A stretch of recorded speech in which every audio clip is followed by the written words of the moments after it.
Mesdames et messieurs, bonsoir. Merci de nous rejoindre pour ce nouveau numéro de Code 24, le magazine francophone de la rédaction de Futur TV, en partenariat avec France 24. Code 24, votre code d'accès à la planète info.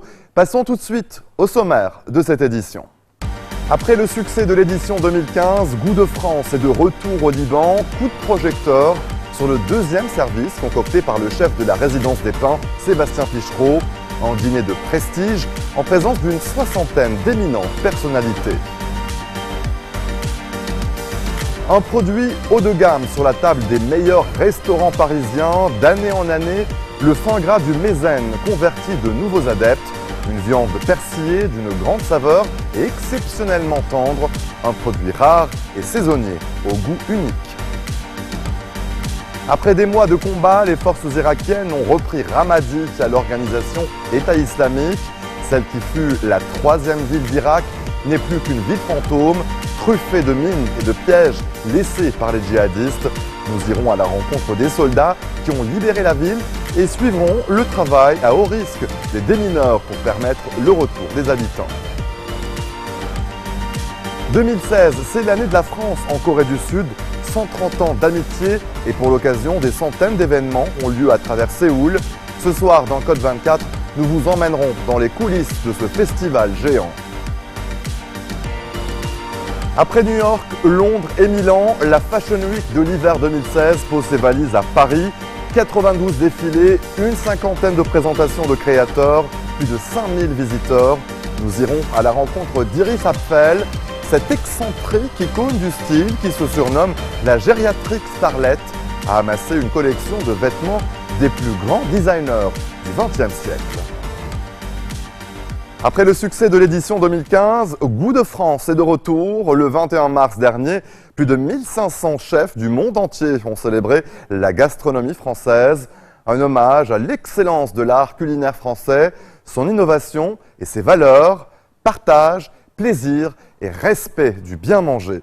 Eh bien, pour cette deuxième édition, pas moins de 9 des meilleures tables du Liban se sont associées à cette aventure gastronomique en organisant des dîners à la française. L'ambassade de France était également au rendez-vous pour ce deuxième service concocté par le chef de la résidence des Pins, Sébastien Pichereau. Un dîner de prestige donné par l'ambassadeur Emmanuel Bonne en présence d'une soixantaine d'éminentes personnalités libanaises issues des sphères institutionnelles, politiques, économiques, culturelles et médiatiques. Reportage.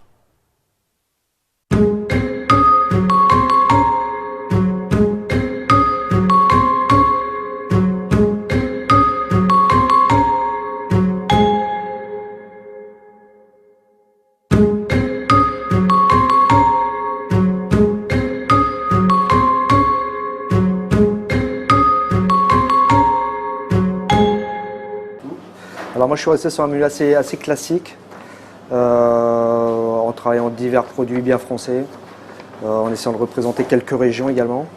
Alors on va commencer par une petite tour d'escargots aux champignons avec une crème de morille. Alors les escargots bien français. Je fais ce plat surtout parce qu'on a notre pâtissier qui nous fait notre pâte feuilletée maison, ce qui est assez rare de nos jours. Donc c'est également pour le mettre en valeur.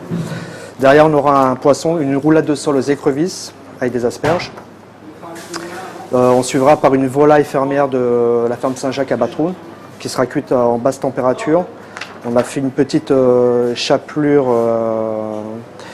je dirais végétale, avec les fans des navets, etc. qu'on a séchés. Donc on a fait une panure naturelle. Il y aura un petit épeautre. Alors c'est une sorte de blé, un blé ancien, que j'ai travaillé comme un risotto. Avec, on ajoutera quelques mini légumes, donc des navets, carottes, petites pousses d'épinards. On a fait un jus de volaille à l'ail. Mais juste de l'ail doux, pas trop fort, juste ce qu'il faut pour rehausser, puisqu'on avait quand même des belles carcasses de volaille, donc on n'allait pas les jeter. Et à suivre, on aura une bride de crottin de chèvre, donc chèvre frais du Val-de-Loire, qu'on a mis dans une feuille de brique avec du miel, et on servira ça avec un mesclin, donc un mélange de salade et des fruits secs, dont vous avez de l'abricot, de la noix, de la noisette, des pignons de pain. Et pour finir, on aura une assiette gourmande, donc que notre pâtissier nous a préparé. Alors il y aura un petit soufflé, il y aura un petit parfait glacé au citron. Il y aura également une mousse chocolat orange, une petite brochette de fraises et une crème brûlée au romarin.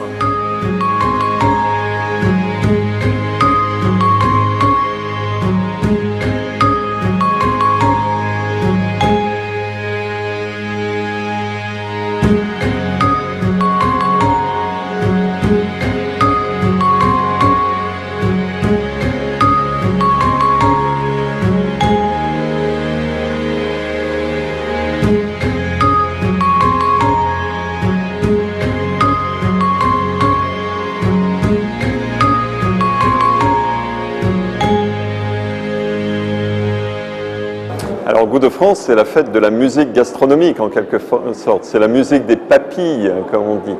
C'est effectivement la 2e édition. C'est un événement qui a lieu dans le monde entier et qui a lieu au Liban avec, cette année, 9 restaurants partenaires parmi les meilleurs du Liban qui servent une cuisine de qualité, une cuisine française et qui vont faire partager ce soir à la fois leur savoir-faire, leur créativité et leur capacité de rendre les gens heureux, parce que la cuisine nous rend heureux. Alors la cuisine française, effectivement, fait partie de notre patrimoine, fait partie des choses dont nous sommes fiers en France. Et donc nous voulons faire partager ce savoir-faire et cette manière d'être ensemble autour d'une bonne cuisine. C'est d'ailleurs un talent français, mais c'est aussi un talent libanais. Les Français, comme les Libanais, aiment être à table, aiment passer du temps en famille avec leurs amis autour d'une bonne cuisine. Et ils parlent de tout à table. Ils parlent même de politique.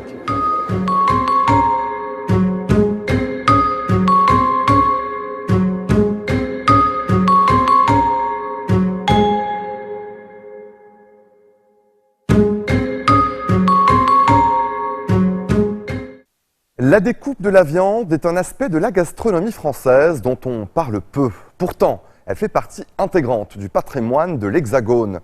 Considérée comme une technique ou une science par certains, elle s'apparente à un art pour d'autres. Pour découvrir ce savoir-faire, nous irons chez Brice Pellevoisin, artisan boucher au Puy-en-Velay en Auvergne. Avec lui, nous nous rendrons à plus de 1200 mètres d'altitude à la rencontre d'éleveurs, de bovins, qui perpétuent une tradition qui donne une viande d'exception, le fin gras du Mézène. Reportage.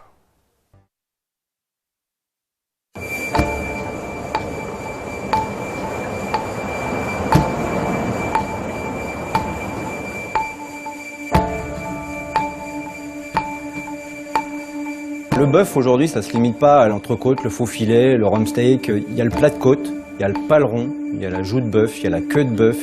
Et nous, on est là en tant que boucher professionnel pour valoriser ces produits-là. C'est une race drôlement plus petite. Ouais, c'est des petites bêtes. Plus petit gabarit, bien sûr. Plus petit gabarit, ouais. Et puis après, en qualité bouchère, après... Ouais, gustativement, c'est très bon.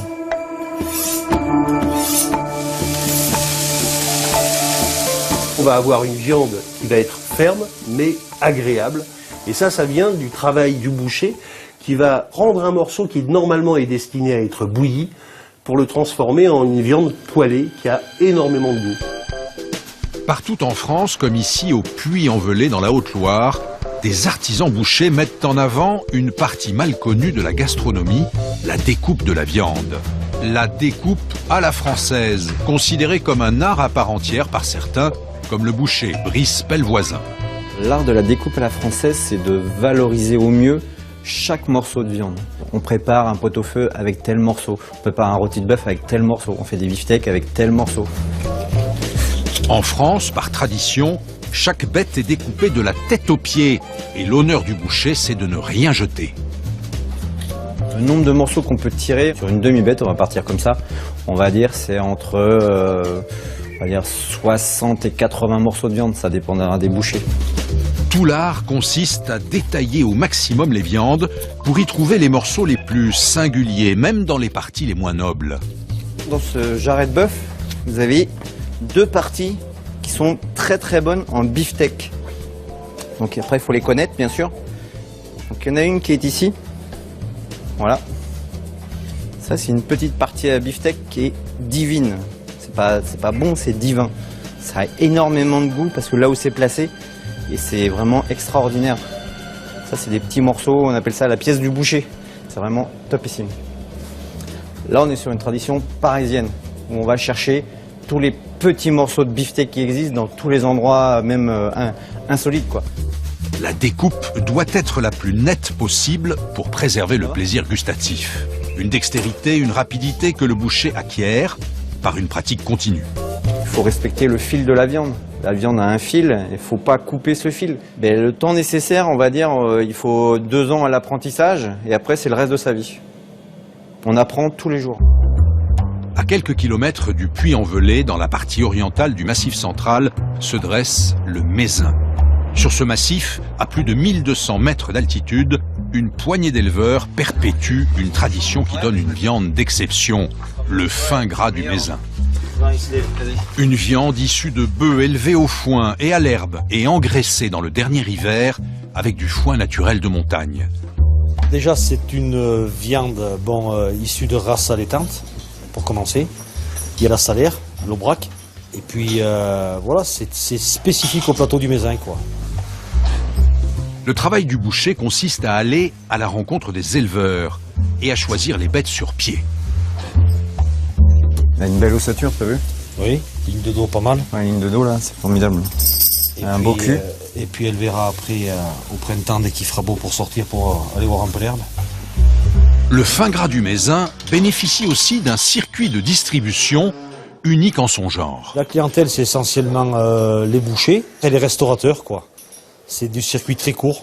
Il n'y a pas de grande surface qui puisse acheter des viandes de fin gras du Mézin. De retour dans sa boucherie, Brice va présenter à sa clientèle ses viandes d'exception. Mais pour préserver une filière bovine de qualité, le boucher sait qu'il doit valoriser l'ensemble des parties carnées du bœuf. Bonjour Brice. Sa clientèle doit se laisser guider. Ayant gardé ses habitudes d'ancien chef étoilé, Yves Charles suit ce précepte à la lettre. Moi, je travaille que des bêtes entières, donc il faut que je passe tout. Je passe pas, faut pas me demander du faux filet tous les jours, c'est pas possible. Donc on cuisine tout ensemble ou on travaille pas ensemble. C'est mis dès le départ sur la table. Parce que voilà, il faut aussi savoir travailler le reste. En cuisine, Yves va profiter du savoir-faire du boucher. Là, on voit bien le travail du boucher qui permet de faire d'une viande qui n'est pas agréable. Si on la cuisait comme ça, ce serait quasiment immangeable. En tout cas, très très dur et absolument pas agréable à mastiquer. Alors que là, on va avoir une viande qui va être ferme, mais agréable à manger, à goûter et qui va, quand on va la mastiquer, libérer un jus qui a énormément de goût. Mettre en valeur le travail des éleveurs, offrir une matière première d'exception aux cuisiniers, l'artisan boucher, grâce à son art de la découpe, reste un maillon essentiel de la gastronomie française.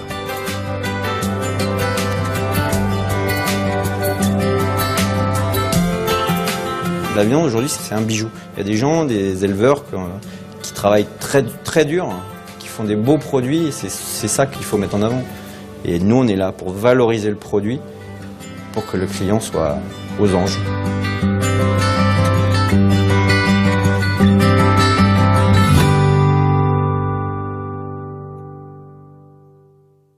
Restez des nôtres, on se retrouve après cette très courte pause. A tout de suite.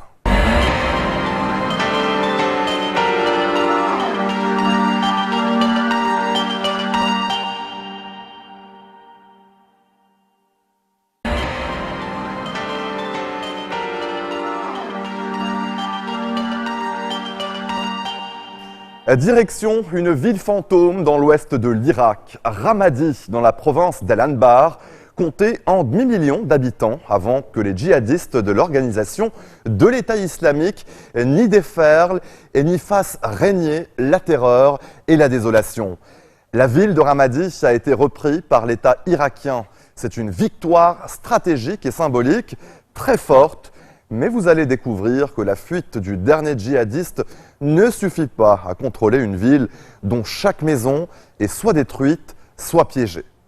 C'est un travail immense pour les démineurs et il faudra beaucoup de temps pour qu'un semblant de vie reprenne un jour dans les rues de Ramadi. C'est un reportage exclusif de James André, Amal Hamdaoui et Khalil Béchir. Ils ont repris Ramadi à l'organisation État islamique. Leur travail est presque fini. Le général Al-Assadi est venu en personne les féliciter. Cette unité d'élite de la brigade antiterroriste, surnommée le Commando en Or, était en première ligne. Les combats à venir vont être plus faciles et à votre portée. Daesh était très fort jusqu'à cette bataille, et malgré ça, vous avez réussi à les vaincre en quelques jours et à prendre le contrôle de toutes les zones. Il y a eu des pertes, Mais ce que nous avons sacrifié n'est rien par rapport à ce que représente cette victoire. La ville qu'ils ont libérée est en ruine. Il y avait un demi-million d'habitants, il n'y a plus personne. Les impacts de balles et d'obus témoignent de la violence des combats. Les mines de l'organisation État islamique et les frappes de la coalition ont rasé des quartiers entiers. Tous les ponts qui enjambaient l'Euphrate ont été détruits. Le génie militaire a dû déployer cette structure temporaire pour permettre aux troupes de passer. La reconstruction va coûter des centaines de millions d'euros. À l'exception de quelques zones de la banlieue nord, dans lesquelles il reste des poches de djihadistes, la ville est sécurisée. Les combattants de Daesh ont pratiqué la politique de la terre brûlée. Le danger vient désormais de ce qu'ils ont laissé derrière eux. Le major Mohamed était parmi les premiers à rentrer dans la ville. Il connaît bien leur méthode. Ce tunnel mène vers les maisons en face. Il y a des centaines de tunnels comme celui-ci qui courent sous la ville. Certains de ces tunnels ont l'air d'avoir été conçus par un architecte. Ils sont construits de façon à ce que les combattants puissent passer plusieurs heures à l'intérieur. Ils peuvent dormir, manger et même préparer leurs actions terroristes et leurs mines. On a trouvé l'équivalent de maisons entières sous terre.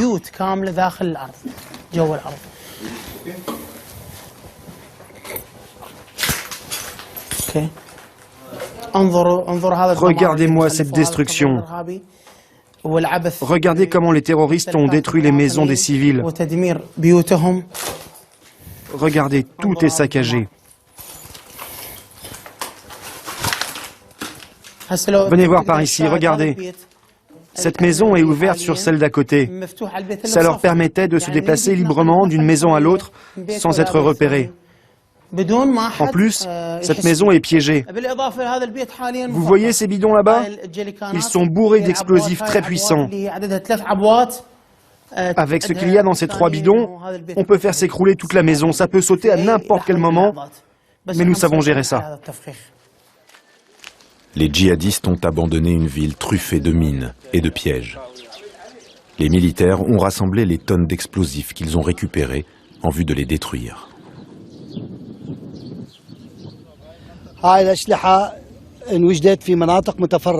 Ces armes, on les a retrouvées à travers toute la ville, même dans les marchés et dans les mosquées. Par exemple, tous ces obus de mortier, on les a retrouvés dans la grande mosquée de la ville. Et ici, vous voyez des armes qui leur ont été envoyées. Elles viennent de l'étranger et elles ont été financées par l'étranger. L'armée irakienne n'a jamais eu ce type d'armes. Les explosifs rassemblés dans cette cour ne sont qu'une infime partie de ce que l'organisation État islamique a disséminé en ville. Selon l'ONU, le déminage de Ramadi va coûter 15 millions de dollars. Et les démineurs travaillent sans relâche pour permettre le retour des populations. Aujourd'hui, ils sont à l'œuvre dans un faubourg de Ramadi. Le major Mohamed supervise des opérations. Celle-là, on peut la désactiver, mais l'autre, il y a un système sophistiqué qui complique le déminage. Il faut la faire sauter. Le démineur est un combattant sunnite local. Il ne souhaite pas montrer son visage de peur de représailles. Il travaille sur un groupe de maisons dans lesquelles logeaient les responsables de l'organisation État islamique. Depuis leur fuite, personne n'ose approcher la zone. Vous voyez, sous la charge, il y a un contacteur. Impossible de déplacer l'explosif. Il faut le détruire sur place. Reculez! Attention! Reculez! Reculez! Reculez!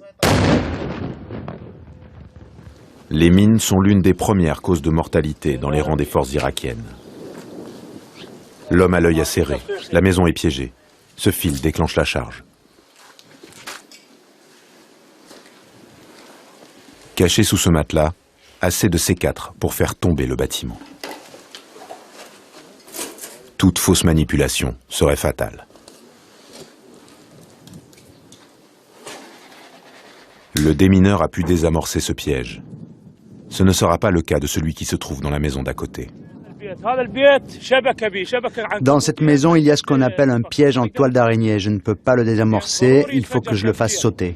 Il n'y a pas d'autre solution. Si je coupe n'importe lequel des fils, tout saute. Et il n'y a pas que cette maison, il y en a des dizaines comme ça. Ils savent que ce genre de maisons appartiennent à des officiers de l'armée ou de la police. Ils les piègent comme ça, d'une part pour s'attaquer aux forces de sécurité et d'autre part pour casser le moral des propriétaires de ces maisons.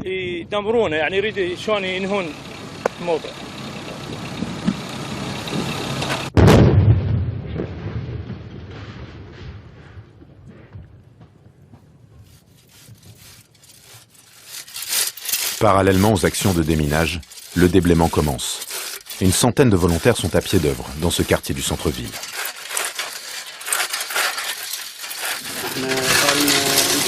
Ça fait un mois qu'on a commencé à déblayer et on a déjà nettoyé 3 secteurs. Ces jeunes sont des volontaires, ils sont tous de la région de Ramadi. Ils travaillent pour que les gens puissent revenir très vite. Les moyens semblent dérisoires face à l'ampleur du travail à réaliser. Les réseaux électriques et d'assainissement sont très endommagés. L'hôpital, la gare et l'université sont détruits. La sécurité de la ville doit être confiée aux chefs des tribus sunnites locales.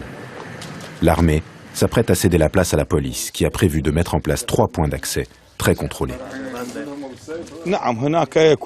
Bien sûr qu'il y a un risque d'infiltration, mais on sait très bien que lorsqu'ils vont voir le dispositif que les acteurs de la commission vont mettre en place, personne n'imaginera pouvoir rentrer dans la ville.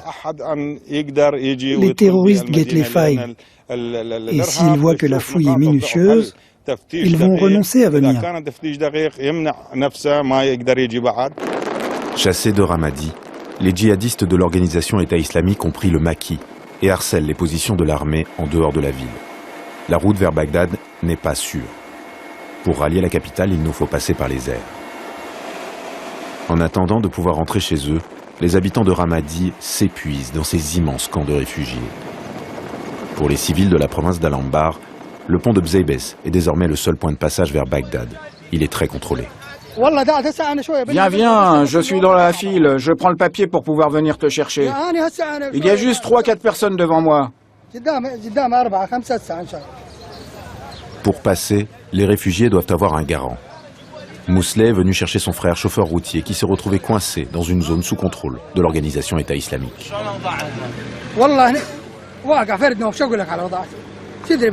Notre situation est vraiment catastrophique. Son camion est coincé depuis 8 mois là-bas. La marchandise est périmée. Les autres l'ont bloqué. Et il n'a pas de papier pour passer de ce côté-ci. Moi, je suis là pour me porter garant. Derrière le guichet, des militaires et des hommes des services de renseignement. Ils scrutent minutieusement le profil des garants.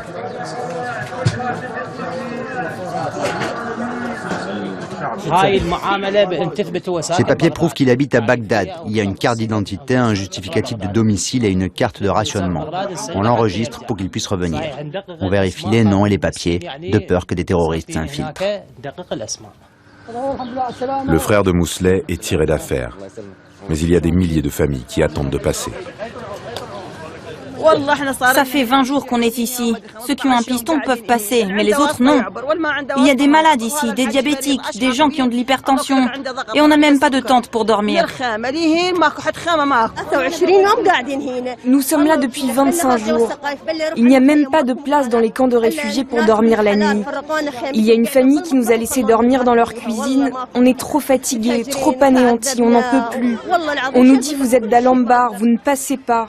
Ceux qui sont pistonnés passent, nous on n'a que Dieu. On est arrivé avec des passeurs, à travers le désert. Je ne sais pas par quel chemin. Mais on nous a ramenés ici. Les voitures sont parties la nuit. Je ne sais pas par où on est passé. Ça nous a coûté beaucoup d'argent. Pour ma famille, j'ai payé $7 000. Alors que les déplacés attendent de pouvoir rentrer chez eux, les grandes manœuvres politiques sont en cours à Bagdad. Aujourd'hui, le Premier ministre Haider al-Abadi rencontre les chefs des principales tribus sunnites d'Al-Anbar. Ils jouent l'apaisement, alors que leur défiance est forte envers le gouvernement à majorité chiite et que l'Irak est menacé de partition. Il faut qu'on oublie nos différences communautaires ou religieuses. La société irakienne est composée de plusieurs ethnies, de plusieurs idéologies, de plusieurs communautés. Il ne faut pas qu'une communauté domine toutes les autres. Depuis la chute de Ramadi, nombre de chefs tribaux qui soutenaient l'organisation État islamique sentent le vent tourner. Et dans le camp sunnite, l'un des points de discorde est de savoir quel sort leur réserver. Ce qui s'est passé dans nos villes, ce qu'ont fait nos frères, nos cousins, nos voisins, nos connaissances est horrible. Combien de têtes ont été coupées, de membres tranchés, de cadavres profanés et brûlés. Pour l'amour de Dieu, comment voulez-vous que l'on se réconcilie ? Le problème n'est pas de reprendre le terrain, mais de le tenir. Il faut que les chefs des tribus de la région ouest tiennent des congrès et tendent la main en signe de réconciliation à ceux qui n'ont pas de sang irakien sur les mains.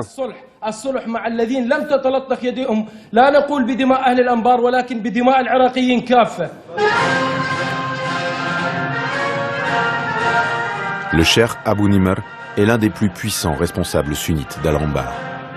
Les djihadistes ont massacré plusieurs membres de sa famille parce qu'il a refusé de leur prêter allégeance. On sait très bien qui a soutenu Daesh et qui a lutté contre Daesh. Ceux qui ont collaboré veulent maintenant surfer sur la vague et dire qu'ils sont contre le terrorisme. Malheureusement, la politique prend le pas sur la sécurité. Si une solution n'est pas trouvée, les difficultés vont perdurer même après le départ de Daesh. À mesure qu'elle perd ses soutiens tribaux, l'organisation État islamique s'affaiblit. Les forces irakiennes ont ouvert de nouveaux fronts, comme à Samarra, ou comme ici, à Ameriyat el-Fallujah. Sur ce front, l'armée, appuyée par des volontaires majoritairement sunnites, a avancé de 5 km en 2 jours. Victoire symbolique, la prise de Ramadi est un tournant de cette guerre. Le chemin de l'éradication de Daesh sera long et sanglant, mais une étape cruciale a été franchie. Allez, restez des nôtres, on se retrouve après ceci.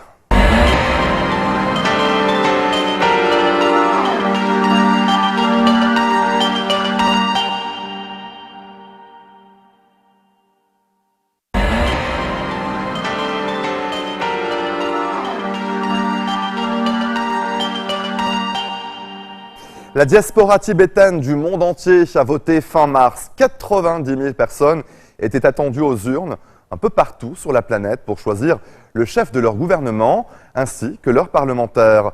C'est en Inde que cette communauté de Tibétains en exil est la plus importante, et notamment à Dharamsala, où vit le Dalai Lama.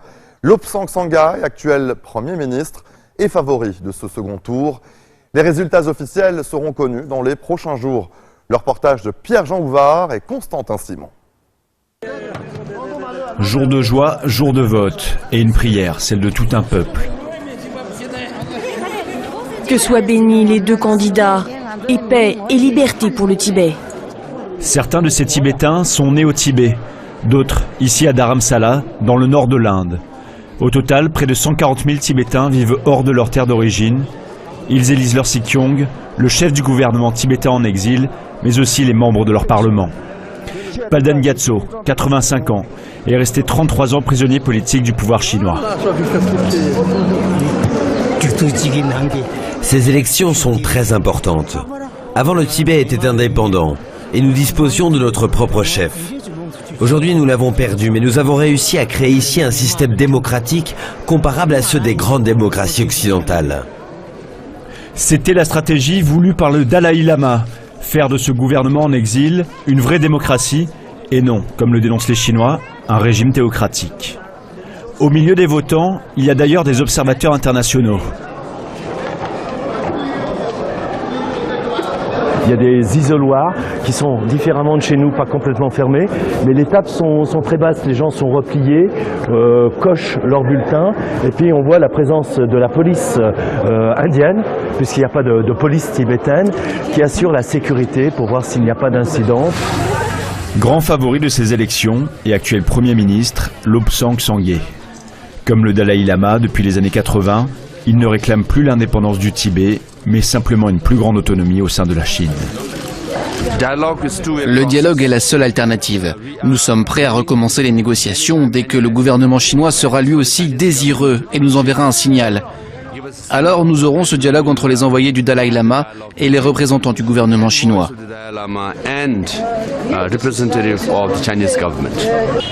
Car depuis 6 ans, les pourparlers avec la Chine sont au point mort. Beaucoup de Tibétains s'impatientent, surtout chez les jeunes, comme Tsérine qui vit aujourd'hui en Australie. Cela fait 2 ans que nous essayons de vivre avec la Chine. Nous devons leur payer des impôts, nous essayons de vivre avec eux de manière pacifique. Et malgré tout ça, ils ne nous acceptent pas. Et nous continuons à fuir le Tibet parce que nous n'avons pas les mêmes avantages que les citoyens chinois là-bas. Pas les mêmes écoles. Par exemple, en Chine, ils distribuent 1 million de passeports chaque jour, mais les Tibétains n'y ont pas droit. Depuis 1959 et la fuite du Dalai Lama vers l'Inde, Dharamsala est devenue la capitale des Tibétains en exil. Surnommé Little Lhasa, ce village des contreforts de l'Himalaya est un des seuls endroits au monde où flottent autant de drapeaux du Tibet, alors qu'à Lhasa, c'est interdit. Ici, les Tibétains ont leurs propres institutions, comme ce Parlement de 45 députés. Ce matin, la session s'ouvre sur une minute de silence. Un hommage aux 2 Tibétains qui se sont immolés en 2016 pour protester contre la politique chinoise. Depuis 20 ans, ces actes de désespoir se multiplient et ont coûté la vie à 117 Tibétains. Présidée par le Dalai Lama jusqu'à sa retraite politique en 2011, cette assemblée gère le quotidien de la diaspora. Nous allons surtout discuter du budget pour l'année 2016. Des investissements dans l'éducation, la santé, les donations que nous recevons des différents pays et aussi de celles que nous recevons des Tibétains, car tous les Tibétains en exil contribuent par un impôt. Un quart du budget du gouvernement tibétain en exil est consacré à l'éducation. 24 000 Tibétains sont scolarisés en Inde. Certains ont traversé l'Himalaya sans leurs parents, comme Pempa, 15 ans, qui vit dans ce pensionnat à 10 km de Dharamsala.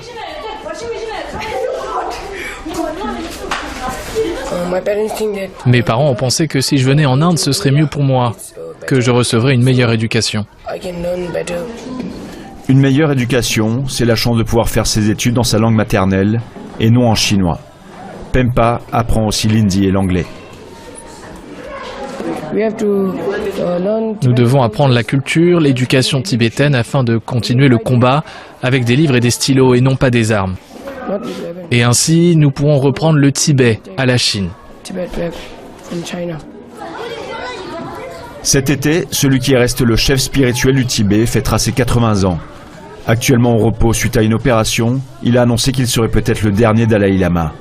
Une façon de contrer les efforts de la Chine, qui veut désigner elle-même son successeur. 2016, c'est l'année de la France en Corée du Sud. Les 2 pays célèbrent 130 ans d'amitié et pour l'occasion, des centaines d'événements auront lieu à travers Séoul. De l'art contemporain passant par la danse, le cinéma et la gastronomie, Sylvain Rousseau et Aurore Dupuis nous emmènent dans les coulisses de ce festival géant. Séoul, connu pour son dynamisme, ses traditions et sa culture.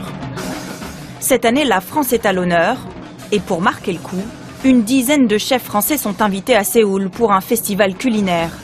Parmi eux, le chef de l'Élysée, Guillaume Gomez, ravi de faire connaissance avec ses homologues coréens. Nous les chefs, on s'inspire l'un l'autre. On fait tous partie de la même famille et on parle le langage culinaire. C'est super.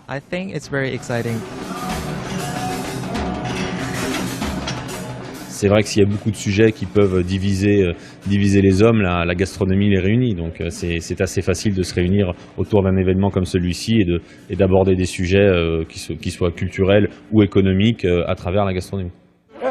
La Corée du Sud, un partenaire stratégique pour la France, son 2e fournisseur européen après les Pays-Bas. Les échanges commerciaux entre les 2 pays représentent environ 8 milliards d'euros. Nous avons tiré un grand bénéfice de ça à travers nos entreprises. Dans tous les domaines technologiques, mais aussi gastronomiques, et aussi dans la recherche, dans l'innovation. C'est ça que nous partageons, c'est-à-dire à la fois 2 pays qui ont une histoire, un passé, un patrimoine, qui y sont attachés et qui en même temps veulent, avec leur jeunesse, être à la pointe de l'innovation. Moi, quand j'étais jeune, j'ai visité l'Alliance française pour en apprendre un peu plus sur la culture française. J'y allais pour regarder plein de films français et cette fois-ci, c'est au tour des Français de découvrir la culture coréenne.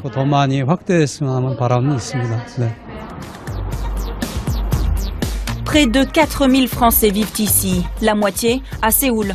En plein cœur de la capitale, ce quartier est surnommé le village français. Les enseignes françaises sont partout et les commerces coréens s'adaptent au goût du jour. Quand on a créé cette boulangerie, les Coréens ne savaient pas ce qu'était le pain. Quand on pense à la baguette, on pense à la France, donc on voulait s'inspirer des Français. Notre objectif est de développer la culture du pain dans notre pays. Paris et Séoul célèbrent 130 ans d'amitié au rythme des gongs et des danses traditionnelles. C'est un chorégraphe français qui dirige actuellement le Théâtre national de Corée. Pour José Montalvo, travailler avec des danseurs coréens est un défi, mais surtout une aventure humaine. Ils ont une grande disponibilité mentale, une grande ouverture d'esprit, un goût de l'innovation, du nouveau. Là, c'est un ballet très traditionnel et ils n'ont pas hésité à s'aventurer dans une aventure qui change complètement leur repère. Et je trouve ça extrêmement émouvant.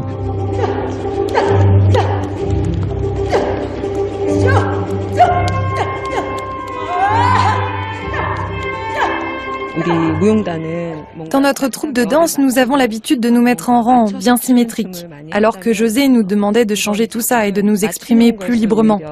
Il nous demandait de rajouter des cris, des petits sauts. Je n'avais pas l'habitude de faire ça.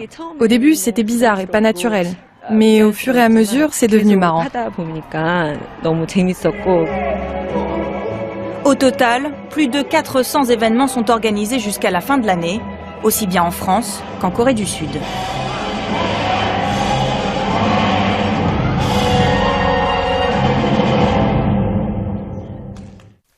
Un bracelet connecté pour traquer la dépression, l'idée paraît improbable. Et pourtant, 2 chercheurs viennent de mettre au point un prototype qui décèle les symptômes de cette maladie encore mal diagnostiquée.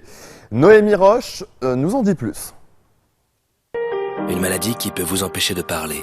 Elle touche 1 Européen sur 5. Pour mieux détecter la dépression, Denis, docteur en psychologie, et Pierre, ingénieur, ont fait un pari. Ensemble, ils ont mis au point un prototype. MindBlue, un bracelet connecté. Objectif, déceler plus rapidement les premiers symptômes de la maladie. Ce qui est difficile dans la dépression, c'est le diagnostic. On dit qu'il faut en moyenne 5 à 8 ans entre les premiers symptômes et le début d'un traitement et d'un diagnostic. C'est justement là que le bracelet entre en jeu. Porté 24 heures sur 24, il va enregistrer grâce à ses nombreux capteurs certaines données physiologiques et comportementales de la personne. Tension artérielle, rythme cardiaque, température corporelle ou encore temps d'exposition à la lumière.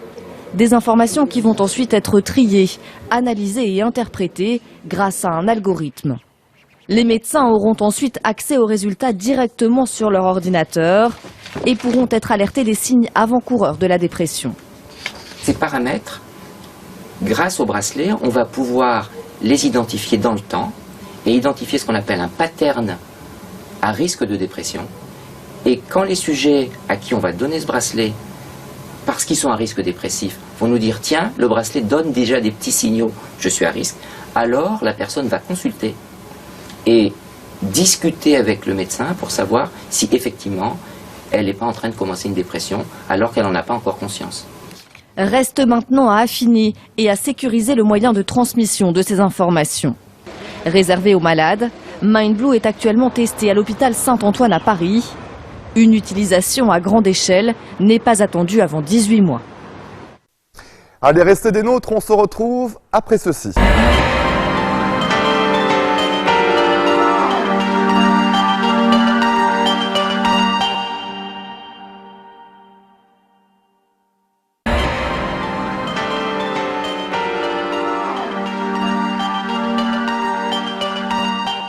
Après New York, Londres et Milan, la Fashion Week de l'hiver 2016 pose ses valises à Paris. 92 défilés, une cinquantaine de présentations de créateurs, plus de 5000 visiteurs. Et parmi eux, une icône de la mode exubérante et incontournable. Iris Apfel, à 94 ans, la femme d'affaires new-yorkaise poursuit une carrière et une vie consacrée à la beauté et à l'originalité comme vecteur de bonheur.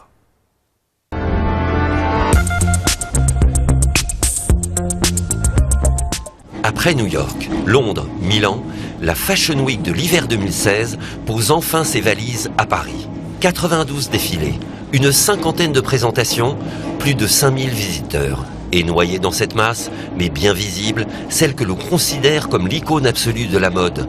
La femme d'affaires new-yorkaise qui a rénové la Maison Blanche pour 9 présidents américains, à qui un grand magasin parisien rend aujourd'hui hommage. À 94 ans, Iris Apfel assiste au défilé Dries Van Noten.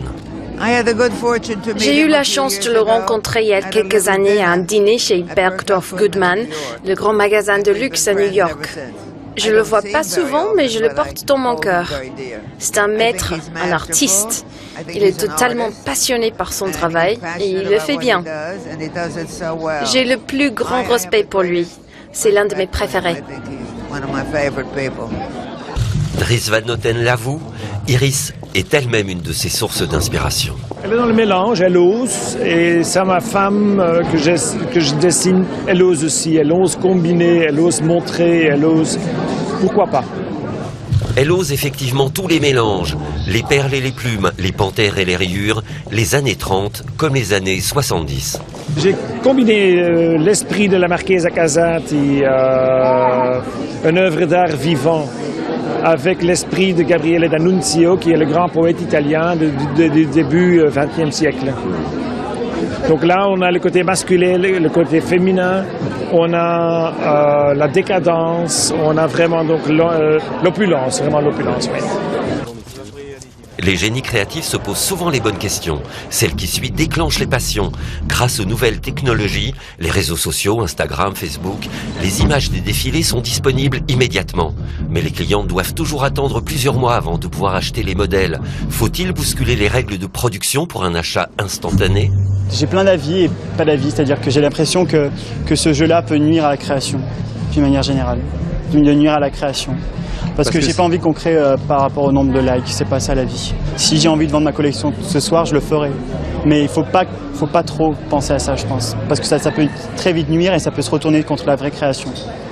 Simon Jacquemus craint la standardisation des propositions de mode. Ce qui m'obsède, c'est ce mot, à chaque fois je vous le dis, c'est la poésie, c'est de garder, même si elle est en cuissarde, j'ai envie que ce soit poétique et quand même quelque chose de poétique dans mes collections, c'est important. Ouais, c'est pas la fille vulgaire premier degré sexy. Non, elle est deuxième degré, c'est-à-dire qu'elle peut être vulgaire, mais elle a une botte de la mauvaise longueur, donc il y a un truc comme ça de naïf en fait, plus de déguisement d'enfant que de vulgaire. Le jeu de la séduction. Au-delà des tendances, la mode est une affaire d'équilibre. Le rapport entre le montrer et le cacher. Et quand on montre, jusqu'où faut-il montrer? Et quand on cache, jusqu'où faut-il cacher? Réponse de la blogueuse suisse Christina Bazan à propos de la collection d'Anthony Vaccarello. C'est franchement une collection qui est assez versatile, je pense qu'il correspondra à pas mal de femmes. Alors il y a beaucoup de jambes quand même, peut-être que ça n'ira pas à toutes les femmes. Hein. Oui, mais toutes les femmes ont envie de se sentir sexy, donc pourquoi pas montrer un peu de jambes, hein. Faut pas forcément être super maigre pour montrer ses jambes. Je trouve qu'en effet, c'est bien évidemment plus une collection pour des filles qui ont un décor un peu androgyne. Des filles assez sveltes. Après, c'est vrai que c'est toujours sympa de mettre des mini-jupes même si on n'est pas une mannequin. Enfin, c'est agréable de se sentir sexy même si on n'a pas forcément une taille 0, quoi. Donc pourquoi pas. Les cuirs sont vernis, les coupes asymétriques, les jupes immensément courtes, les yeux parfois charbonneux. Une liberté 70s? Je ne vois pas ça comme une référence à une époque. Le point de vue d'Anthony est très frais et ce n'est pas du tout rétro. C'est plutôt très contemporain. Chaque créateur de mode cherche son basique, qui deviendra un intemporel auquel il pourra être facilement identifié. La jeune griffe Vanda Nylon a choisi le trench, mais en plastique. Et pour l'hiver prochain, les cuissardes. qui était assez intéressant, c'est d'essayer de travailler sur le fait que, par exemple, quand il y avait une cuissarde, de ne pas mettre la cuissarde, de ne pas mettre tout dehors, que le haut était couvert, que la fille n'était pas maquillée pour pas que ce soit vulgaire.